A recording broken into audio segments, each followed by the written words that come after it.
Beth Gill is one of Britain's and the world's leading canoeists.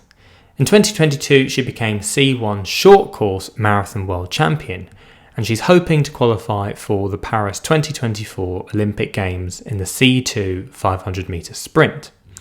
Remember, while there's been women's kayak events, women's canoeing events only first arrived at the Olympics at Tokyo 2020.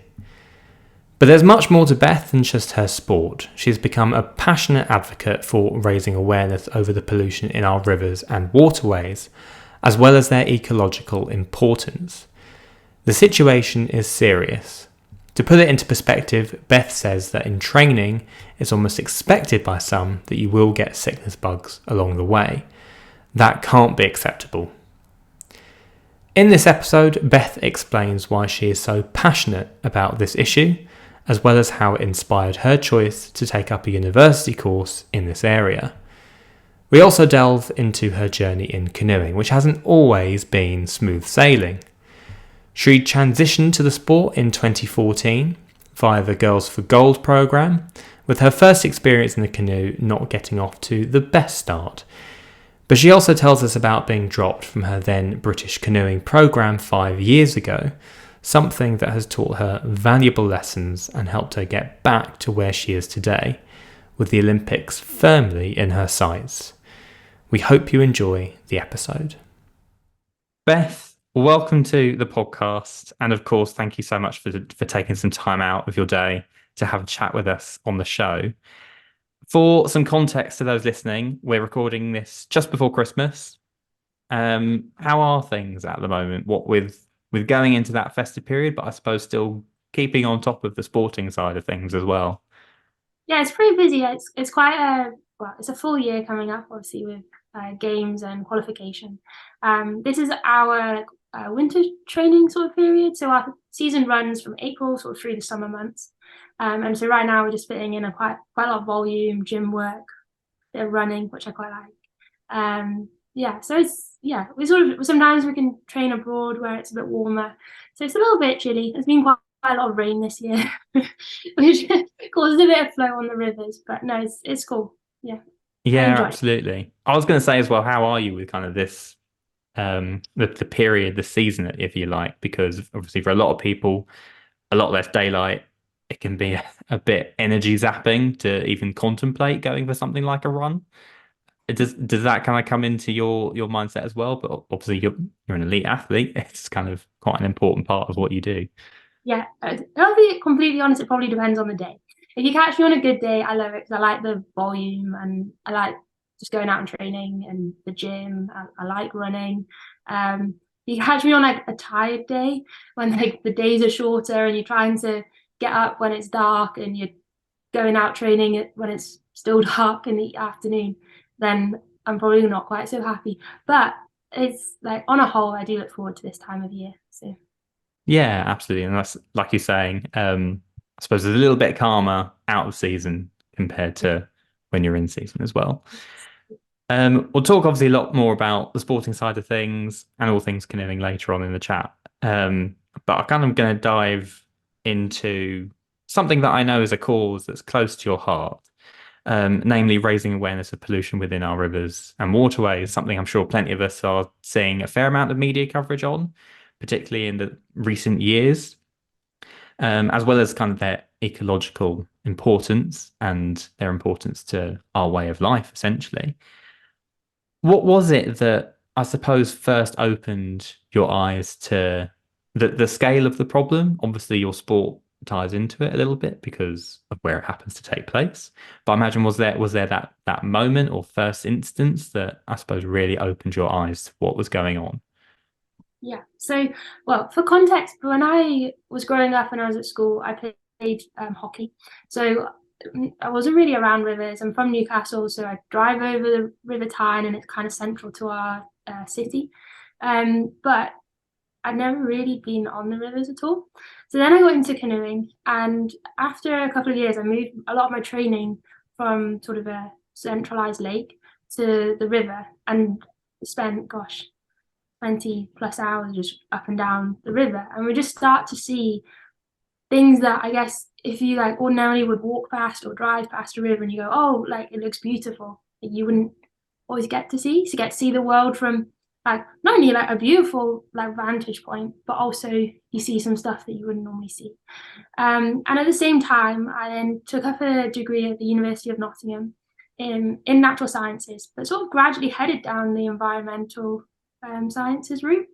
So then, alongside spending time on the rivers, I was learning more about it and the pollution, a lot of the things that we don't always see as well, which fascinated me, like the microplastics and all of the like just the ecosystem and all of the little invertebrate that we don't see as well, and the impact they have on their own ecosystem, the effect it has on us, and just this circular effect really. And just the more I was learning about that, and the more I was spending time on the rivers, it just really started to open my eyes to it and really show the importance of like obviously if I hadn't spent time on the rivers and I hadn't been learning about them, I wouldn't know. And then how we communicate that to each other and spread the awareness of it all really. So yeah, it all sort of happened a little bit hand in hand, and yeah, my interest in it sort of Yeah. Almost one thing coming after the other yeah, a little yeah, bit. yeah. Is there kind of a way to, I think we all broadly sort of know, but a way to kind of summarize or just put into perspective how severe the issue is? Yeah, so I guess yeah, we hear a lot on the news and we can see a lot of the figures right now, and a lot of it's focused on like the sewage and the release of that. There was actually quite a good documentary on BBC the other day about it as well.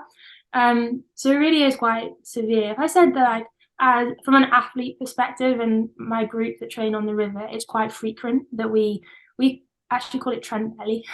So if the river's high, like right now, it's like the number of people that get sickness bugs and so on from it just increases like exponentially. And some of the paddlers that race sort of down like the whitewater type, like river racing and the slalom, it's almost like they expect that they'll get ill have when there's being high rivers, and they're obviously they're getting splashed a lot more than I would in my discipline.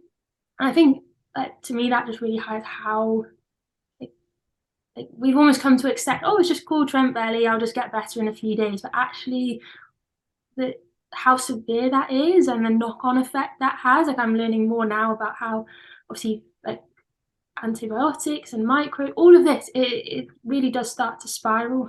We've got to get a handle on it because it's not good for all of us, really. Well, absolutely. And I mean, it's something you don't consider really. I mean, whether you're tuning in for Olympics or a competition and what that side of training essentially is that none of us would really know about. Yeah.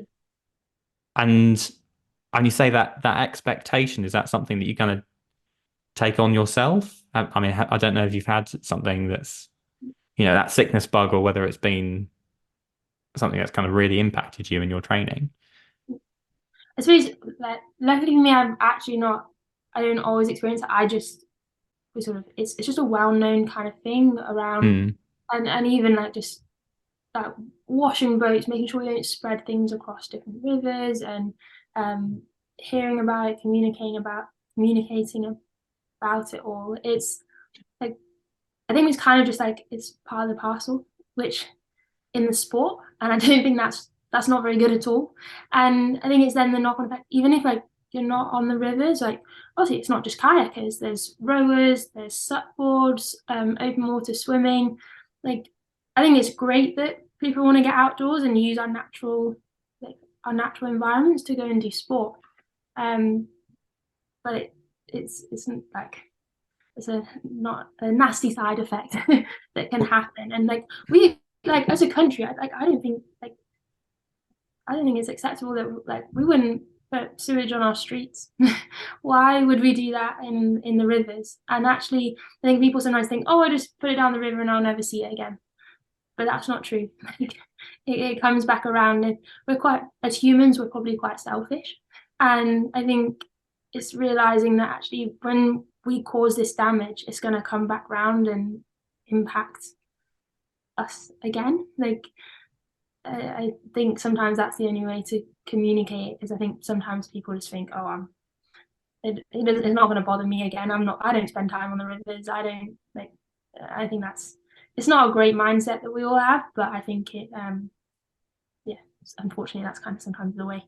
Yeah, like you say, unfortunately. And I mean, even you don't have to go all that far back to when we're in the depths of the pandemic, if you like, and nature, the riverways, waterways being a large part of that was such a release for people, Yeah, and perhaps opened up a lot of eyes as to how important they are, just from my mindfulness point of view. But like you say, if you take, say, the microplastics as an example, then it's also just important for your health ultimately. And like you're talking about the sickness bugs, that's a whole other aspect that maybe other people don't appreciate. But is that part of the way forward, is to communicate just how important it is for society, really, and just the health of society to keep those waterways as clean as possible? for sure. I think like if we don't communicate it and we don't like us having this conversation and people going having a conversation over dinner with their family and passing it on and on, it's we just don't know about it. That I'm not here saying that I don't know everything and anything about like the rivers, but what's important, I find important, is that I've learned little bits and how it's like to me like realize how significant a problem this is. But had I not been either exposed to the rivers or through university, maybe I wouldn't have known this. So I think communication is key, and the more that we all know about it, the more we're going to try and make a difference and realize what we're doing. Like just think about like the knock-on impact of what we're doing, and hopefully make a small changes will gradually make bigger scale changes in this country. Yeah, definitely. And like you were saying at the start there, and essentially, I suppose, this has inspired your decision to go to university and to study this side of things. What kind of things are you learning in that? And is there anything you're hoping to take going forwards? I don't know whether you've got sort of an ambition or a target with that degree in mind, because I think it's your final year as well. Yes.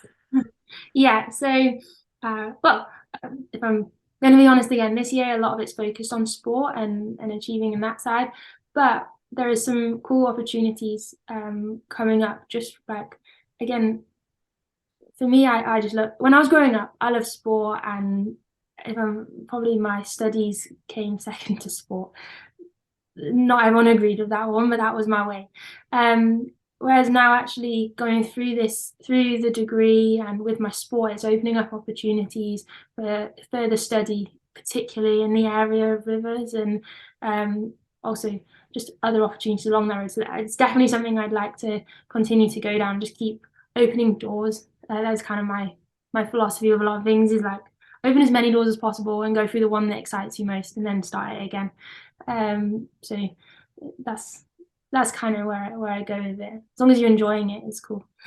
Yeah, absolutely. I think it's quite a nice, healthy way of kind of looking at it a little bit because, say, for example, identity comes up so much as a topic on this podcast with athletes, whether they're considering themselves as an athlete or as, say, a canoeist in your case, or a swimmer, whoever it might be. And they can be so it's easy to do where you can be so set in that one identity. But is that quite important of you to almost have that broad range of identities and that broad sense of, I suppose, who you are as a person? That yes, sport is important to you, but there's a whole lot more to it than that. Absolutely. Like I when I first started this sport, I came through a talent transfer process. So when I came in, it was very focused on sort of speeding up the process of learning the sport. Um, and I became, as most athletes are, we can be quite well we're focused and can be perfectionists at what we're trying to do. And that's not always the healthiest way to go down about it. Like you get results, but what I then did by moving a lot of my training over to the river, and I just went about this. I wanted to learn. I want to be the person that knows loads about my sport, knows lots of people from around the world, and if I were to look back on it in years to come, like that I've really just enjoyed that, and I learned so much. And I can almost be this book of knowledge about what I'm doing, and that led me to just meeting lots of different people from across the UK, but also abroad. Um, and but like, yeah, I think it's just, and then taking up the degree as well. I just think it's then allowed me to have more than just, it's like, yes, the sport was kind of central to it, but it's enabled me to develop a depth around the outside of it. Hmm. And then almost the sport becomes, it's more than just doing. Like you're sort of really involved with it, and it's led obviously to like other interests like the rivers and the pollution, and having a community of people out there that I enjoy being with and learning from. And yeah, I think then you become a person in the sport rather than just a number doing the sport. Yeah, absolutely.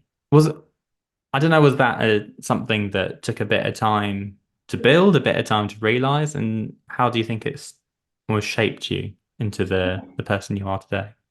It's definitely taken a while to realize, and I'm probably still realizing it. Um, it's yeah, it's definitely like making me the person. I'm probably a very different person to the person I was 5, 6, 7 years ago. And yeah, just I think I've just learned a lot about sport and how I want to go about it and the different things I want to achieve when I'm doing it. Um, and just yeah, building it as a story and like just stacking the bricks up to make something something bigger that yeah, I'm proud of doing. Like the journey I've made in the past few years, I'm really proud of. Um, and yeah, like I think the way I went about it was like, I think sometimes we can come like trapped in a bubble. And I just said to like, sort of kept my close family and close friends and just said, look, if you see me in this bubble, just come prod me and like, as like open me out of this bubble. And I think that's really important. And yeah, having my boyfriend is also a kayaker. So we're trying to basically do the same, we're going after very similar goals. And we talk about it loads and we write all our own training together. So that's great. We can like have these conversations. We've gone through this really cool journey together, but also we have to break that bubble and go, no, we're going to go do something away from kayaking and away from canoeing as well. Yeah. But we have a nice balance and we help each other through it. Yeah, I was going to say having someone in your corner who understands it and, like I say, is going through similar goals as you, that must help too because you've got someone who knows where you're coming from when Yeah. there are those days, like you say, when you're in that bubble, or if it's been a particularly tough competition, whatever it might be, just to have that voice that understands. Like Dan is very he's quite chilled and I'm quite like I can get quite, I don't know, perfection. Like I'm quite a perfectionist about things. So I think we actually bring this really cool balance to each other, and we help each other in those ways. And it's yeah, we can have some like great conversation. We're often, you know, away at the same competitions. We're at the qualifications together uh, for the games, and we're going through that same journey again this year. So I think sometimes people think, oh gosh, the house must get so stressful, but I think I'm wrong. Some days it is like some days someone will have a bit of a nightmare, but we can help each other and bring each other back on track and help. And the other cool thing is my brother is a very good cyclist, so he's actually on the uh, British cycling equivalent program. So that's also interesting because obviously they're different sports, but we can have some really cool conversations about like different sports. There's different like and they're different environments, but there's a lot of similarities. So we can help each other there as well. So yeah, and he literally just lives down the road, so we're often going for coffees as well, which is nice. Yeah, that I say there for a helpful chat whenever you Yeah, need. And like you say, broad range of athletes that we've had on this show while we've been doing it. And again, by no means am I an elite athlete at all, but you do see those crossovers, even though that's very wildly contrasting sports. But a lot of the fundamentals are still ultimately there, and you can still take those from sport to sport and also into your own life, whether you're in sport or not in sport. My final question before we delve more into the sport, just quickly going back to the waters and the river side of things. And I suppose it's kind of two questions in one, but A, how do you keep getting that message out there to people, but also reinforcing to individuals what can they do from their point of view and in their everyday actions as well to try and make a difference where possible. Yeah. So I think like the individuals, I think sometimes it can be as like, well, I think sometimes like we put things down. For instance, microplastics in washing, like we're gonna wash our clothes, and there's like dyes and like little microplastics that will come out of that, or when we're scrubbing plates and things like that, or washing our car, and that obviously goes down the drain, and that's not always caught. So I think it's just like how I think for me it would be like instead of using this amount, can we use this amount? But we don't need to use quite as much or wash the clothes quite as much or put quite as much detergent in there. And also there's some really cool companies out there as well that are like like some of the cleaning, like making cleaning products that are basically better than some of the chemicals we're putting down the drain as well. I think you're just keeping an eye on that and just like I think communicating it, and therefore more people having an awareness of the damage and then actually these little things that we can change that are going to like affect lives massively. We're not asking people to like make like, I mean, you can, but small things as well can make a massive difference. Like, and I think yeah, just having that awareness and communicating it is really important because otherwise we just wouldn't know. Yeah. Yeah, Like I say, it was something else, but I think I heard the phrase this week. It's the little one percenters yeah, that can make all the difference. Exactly like you're saying. Tiny little differences can obviously add up into something a lot more significant. Let's talk about sport. yeah, Given the nature of this show, um, I've obviously mentioned this in your intro to the podcast, of course, in that you won the C1 Women's Short Course Gold at the 2022 Canoe Marathon World Championships. But there's also Olympic hopes there as well. Obviously, 2024 is coming around pretty swiftly, what with Paris. And it's the C2 500 meter sprint, I think you're looking for on those Olympic hopes in particular. So, shall I start with that since time it goes by very, very quickly yes, and it won't be long until those Olympics are here. Again, what with Tokyo being a year later than planned, it feels like it's been yeah. a shorter window than normal. Has that kind of correlated for you? I mean, how is it going at the moment and what does that timetable look for you going into next year? Yeah, so it's definitely feels condensed. Like it doesn't feel that long ago since sort of this cycle started. Yeah, for us, we had a qualification event that happened in September. We have another qualification event in sort of May time. So that's the big one. That's kind of we have to. That's our European Continental qualifiers, and we have to win that event. So it's pretty cutthroat, but yeah, it'll that's the plan, and we're going after it, and all seems to be going well. So yeah, I think it's just like keeping the focus on it, but also keeping it like relaxed because that's when performances you've got to enjoy it, and otherwise the performances don't come. But yeah, that's the plan this year. So it seems to be coming around quite quick, Yeah, but yeah, I enjoy it. So. which perfectly teed up my next question on my notes, which was, are you enjoying the process? Yes. Yeah, I do enjoy it. I enjoy working with a team. I think it comes with its challenges as well. But yeah, I enjoy being part of the team and we're going after a goal um in that way. And yeah, I think I sort of said it earlier as well, going after yeah, boyfriend's going after a different event but the same goal at the end of it. So I like having a challenge there and like how do we fit the pieces together in the puzzle to make it happen. Hmm. Um, and I think then as long as I've given everything I can to do it and I know that I've not left a stone unturned, then like you can be proud of that journey and like as long as I've then learned from that as well. I think that's the most important part because then you can't regret anything. You can Yeah. learn from it, learn from mistakes, but you won't regret how you got to that point. So that's important for me. Yeah. Well, I was going to say, it sounds like, again, a healthy mindset to it because from me looking inside from the outside, yeah, it could be so easy just to get caught up in that pressure and to make it your everything. But again, going back to what you said earlier about having that wider perspective and that wider view, and like I say, having your boyfriend to bounce off of as well in terms of those chats and those conversations, is that why it's been so enjoyable at the same time? Because you have that balanced perspective on everything, and like you say, if you put everything into it and you have no regrets, whether it happens or not, you walk away happy.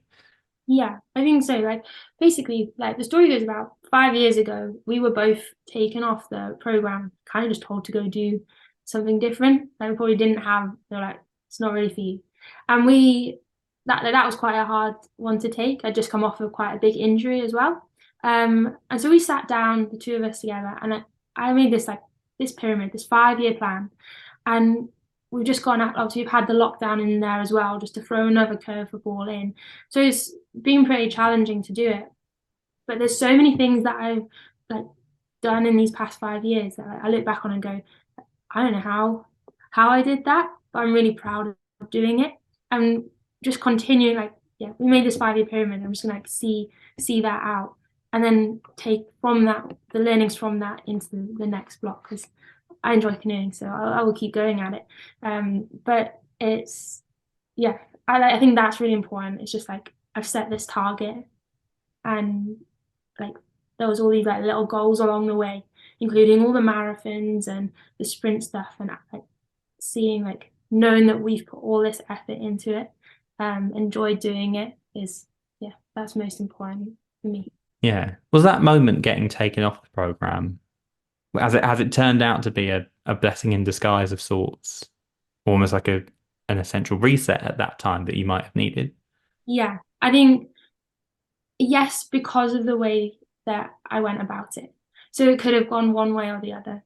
But I took that opportunity to go and learn more about sport and speak to lots of different people and expand my network and sort of take myself out of this smaller bubble and just build up this knowledge base and enjoyment. And we went away and set sort of this we've sort of I say we there's a group of us that have created a training group out of a kayak club on the river, a Nottingham Kayak Club, and we've brought together lots of people from it's drawn lots of people from other clubs around the country, and it's just really like it's kind of just really blossomed. Like we can fill the river from bank to bank. Like the not if you know the River Trent, it's quite wide, and it's just full, and it's like I think the reason it works is because no person in it, no matter what you've achieved, is any different to anybody else. And everyone's there for a certain goal. I think this year, like we're gonna have like up to 30 people across the river, and everyone's raced for Britain at some sort of stage, some level. And I think that's really cool. And I think that's from those like really basic, simple values and philosophies. So we like now it draws in lots of people from around the country, and that's really nice to see. And it's nice to see people doing well off that and helping other people as well. Um, so yeah, I think coming off the program initially was real hard, but the way that we've gone about it has made me the person that I am today, and I've been able to learn like, so much and achieve a lot of things, and it's also opened my eyes to more things that I want to achieve. Um, so yeah, if I look back on it, it was it's been a really hard 5 years, but really enjoyable and rewarding. Absolutely. Is there anything you kind of pinpoint as that key learning or that key side of it that has really, I'd say, turned you into the athlete you are today? Gosh, that's a hard one. Maybe I think it's probably just a culmination of lots of things, like lots of little bits where like you can be angry at things, or you can just like turn that round into like that can be a fuel to go and do things, but also like to build yourself in other ways and enjoy it. And I think you definitely have to be enjoying it to do well at it. You can't force yourself to enjoy it, but I think when things aren't going as good and I'm not enjoying it, then it's probably a warning sign to me to go change something up here, Beth. But yeah, I think it's also like, yeah, it sounds kind of cliche. A lot of people say like you just don't give up, but I think you don't. You just find different routes to get there. And I've by no means got there, but I'm trying my best to like just keep like setting little goals and going after them. Um, yeah, that's Yeah. And like you say, enjoying the process yeah, at the same time. And obviously, this kind of career has been like, a big part of your life. And I think, in my research for this podcast, and I think the second news result that comes up for you when you're Googled is from your A-level results. And when you're, talking about going to have this career yeah, in rowing, and obviously with the Olympics in mind as well, but with everything you've accomplished, I mean, has it kind of lived up to those expectations and the highlights along the way? Are they really, really special to you?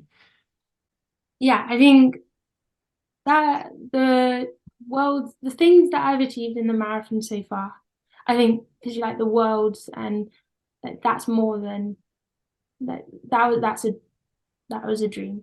I enjoy every moment of it, and I look back on it, and it gives me tingles every time I think of it. Just the people that were around me and support that I had, like, that was, and especially off the back of the years prior to that, like we'd done that, like me and Dan had achieved that. Um, yeah, there's other bits that, like I probably didn't realize quite. I think I always wanted to do sport. Like if I could do sport as my living, that would be great. Um, I think you can sort of there's other when sport becomes your living, then there's other challenges that are involved in it that I probably didn't realize when I was younger.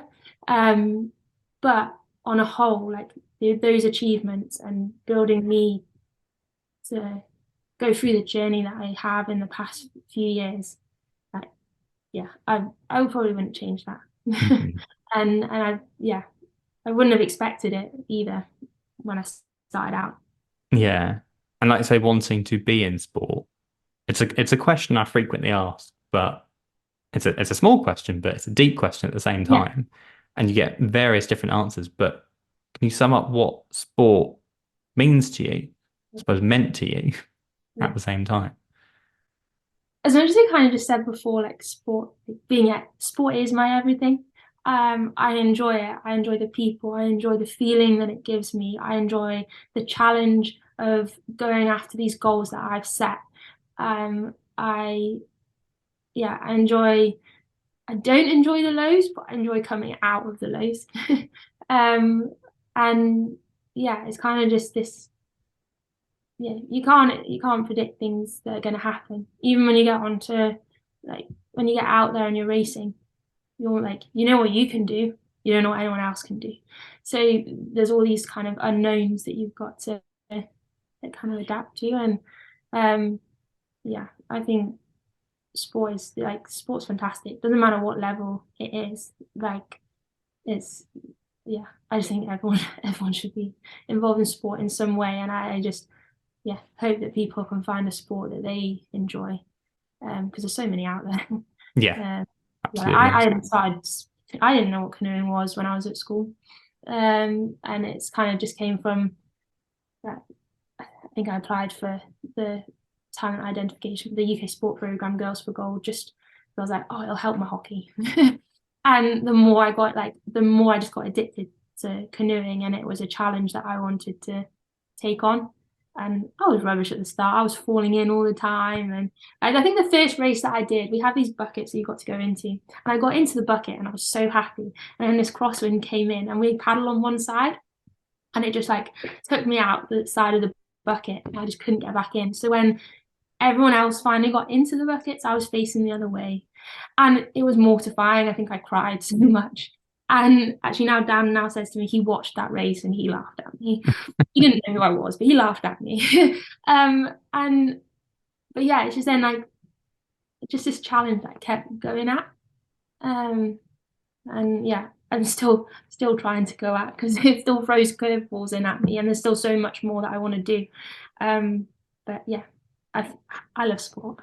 Oh yeah, hands down. I mean, I know I'm biased in that I do this show, Yeah, and again, I work in sport, but I suppose one is that one of the ultimate lessons there again is it's not where you start and how you start, whether it's facing the wrong way or whatever, yeah, but it's ultimately where you end up and yeah, where that journey takes you, and that's a yeah. I think it's prime example of that. how you attack it, how you go after it, like how you want to make it happen. The mindset's definitely a one. Um, I'm always trying to make that better. So I don't think anyone's got it perfect.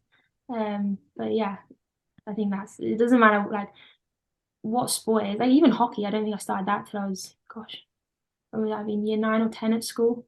So like I think just sport. Ultimately, I think when I first started out, I wanted to be like this great runner, and then running turned into I think gymnastics, and then gymnastics turned into hockey, and then hockey turned into canoeing. So like it's yeah, I think it's just a journey. Just open doors and go through the ones that excite you the most and you enjoy. Yeah, definitely. And you touched on the Girls for Gold program there, and I think again we're starting to rack up a lot of athletes on the show who've been through that program, and it's helped them along the pathway that they are now. And like I say, hockey before that, canoeing now. But in terms of that program itself, what kind of tools did it give you, opportunities did it give you that really made it work? I think Girls for Gold has been a huge part of my life, and I've met so many people through it, and there was quite a group of us that sort of got through to that final stage. Some people like not doing sport now, but there's like first of all, there's friends for like life there. Some things within the program were great, some things weren't so good. They all shaped me into doing what I'm doing now, and I'm enjoying it now. Um, so yeah, it's yeah, I think it's like to take athletes from one sport and try them out in the other. Basically, canoeing wasn't in the games. Um, so it first came into the games in Tokyo for women. So it's you've had men's kayak and women's kayak and men's canoe, but there was no women's canoe. So it was the first time it was going into the games for equality. Um, and basically, the sport like the disciplines just like it's just improving on an exponential scale. And yeah, is I'm proud to have been a part or to be part of that. um, and yeah, I think yeah, Girls for Gold was really good, and they also have programs within across other sports. But I think it's then how I took it, the steps I then made after that. So Girls for Gold got me into the sport, and then it's how I've taken it from there. Yeah, absolutely. It kind of gives you those introductory tools, and then you do with it what you will, and ultimately that's led you again to where you are now. And even just you referencing Tokyo there, and it being the first Olympics with women's canoe. I remember that being reported at the time as well while we were all watching. And you see where I suppose women's sport in general is going at the moment. Obviously, there's still a lot of work to do in some disciplines, a lot more than others. But does that fill you with kind of hope for the future and for, I suppose, that next generation coming through as well, that things are going in the right direction on that side of things? Yeah, definitely. I think that with a lot of things, like there's still a lot more work to do. But I think the really good thing is that there's been a really good starting point and that progress is being made. So yeah, I think yeah. I think there's like some really good stuff happening across the board in women's sport. Um and sport in general, men's sport, women's sport. I think it's really powerful and really important, and I think we just got to keep going at it. As I say, I think that's the case in a lot of things. Just keep improving on what we've got. I think it's a really good starting point, and it's going in a great direction. Yeah. And in terms of women's canoeing as well, Yeah, and now that I suppose girls in school can see it on the Olympics, whereas before they couldn't, Is it almost the sky's the limit kind of thing in terms of that sport's potential in this country and across the globe as well? Yeah, I think canoeing's potential in the UK is incredible. At the moment, it's very very small. If you go to other countries, across like the United States, Canada, China, most of the other most of the other European countries, it's huge. I sometimes train with a club in Spain, and they have like a significant majority of them in canoes, and also like I think their two biggest sports are canoeing and football in this town, and they have a huge waiting list. But unfortunately, in this country, kayaking has a lot of historical background. Canoeing not quite as much. But I really think it can be something great here. Obviously, we have so many rivers and waterways, and they're so central to our country. Um, yeah, I think yeah, if that canoeing, particularly for women and men in this country, needs some improvement. But it could be. I think loads of people should be able to access it. It's so easy to access a canoe club. Um, and it's great fun, and I think it's good for mindfulness, for the skills, knowledge. It's yeah, obviously low impact as well. So yeah, I think we a lot more work can be done in that area. Yeah, and like I say, consider what we have in this country at our disposal, and as you said, the potential there. It's yeah, there is no limit, I think, to it, and it'd be really exciting to see where it goes once time, obviously, and increased exposure on TV or whatever it might be, comes into play as well. And just thinking as well, obviously asking that question about young girls or whoever it might be being able to now see it a lot more than previously. Was that something that was important for you growing up, whether you had that role model in women's sport or just that role model in sport?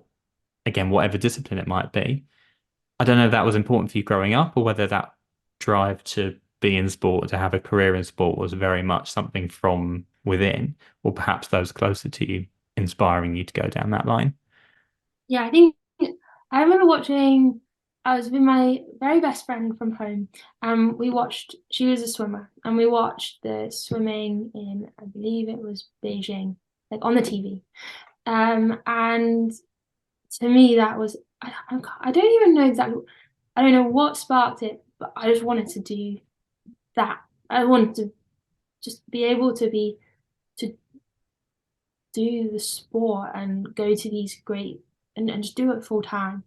Um, that I actually don't know the particular catalyst from that. It just kind of from there, that's what I wanted to do. Um, so I think yeah, exposure is the same with the rivers and the pollution and all of it's communicating it.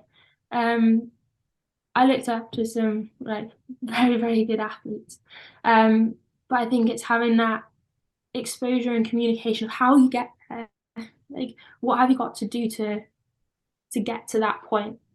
Otherwise, for me, I was kind of just exploring lots of different ways, and my parents were great. They were like, Beth, if you want to do that, you go do that. Beth, if you want to spend all this time doing sport, that's fine. You're gonna have to learn how to like you'll learn that balance between sport and as long as you're happy, basically. That was a kind of thing. You just got to be happy with whatever you're doing. But you're kind of going out there navigating your way, like, well, how do I get to that point? Um, I suppose that's good because then it's kind of navigated by which one you're enjoying and things like that. You're not just going like plowing straight, doing one thing. But and that's given me a lot of skills to having done so many different sports that I take are really helpful now. But yeah, I think it's if I could like inspire people, that would be incredible. Like I used to love coaching. Oh, I still do enjoy coaching. I used to coach a lot in hockey as well. I think it's great when you see like that little glisten in like the Mm. eyes when you've inspired something or someone's learned something. So I like just inspire people to get. It doesn't have to be to go to super high levels in sport just to be involved and make that difference or that change to people and to give them an enjoyment in something would be really cool. Yeah, definitely. And I think even something like just taking part in a university club or a Yeah, school club and the friends you take away from that, the yeah, people you take away from that, the skills, the lessons, you name it. It's even if that's the only level you're going to get to. There's nothing wrong with that, but you still take so much from it. And like you said, trying to be an inspiration for people, is that almost like a goal in itself, I suppose, for you, and that helps drive you forward, is that you could be and probably are already that role model for a lot of people. it's something that yes, I would like to be. I don't like that's. I think that I'm going to inspire people. I hope that what I do will help and inspire people, um, as opposed to like forcing it forcing to inspire people. Um, yeah, I just think like sort of probably going back to some of your other questions. Like, I was very fortunate to have a great school PE department who opened so many doors for us, like so many different teams, lots of different sports to take part in. Yeah, the head of PE was called Jackie Atkinson, and she was great, and all the other PE teachers as well that then supported me to make all these like to keep going after these goals and take us Mm-hmm. all over the country and overnight stays and national like I think went to so many different national competitions as well that just gave me that exposure to actually what high level sport is, and the opportunities and the I think that then creates this drive, um, and the skills to go after it, whether that's sport or academics. I think it helps in both ways. But like that also then enabled me to create friends of all different ages as well, because we'd be traveling as a team with yeah older and younger. Um, so yeah, I think it's yeah definitely just getting involved and I think for people providing opportunities for people to get involved as well is huge, and it doesn't go unnoticed. Yeah, absolutely. And broadens your life, broadens your horizons, and it gives you all sorts of valuable insights into all corners of life. So yeah, wholeheartedly back that. Um, my final one for you then is obviously 2024, very near, actual days away. Yeah, Where can we see you in the near future competing? And I suppose again that timetable, but more so in the short term. yeah. So we at the moment we're in like our sort of winter training. The first it's going to be a busy year and hopefully a very exciting one. We'll first race in April. That's our sort of national selection in Nottingham for kind of sets up most of the year. Our final Olympic selection is May out in Hungary. So fingers crossed. Yeah, and then we have a couple of World Cups after that.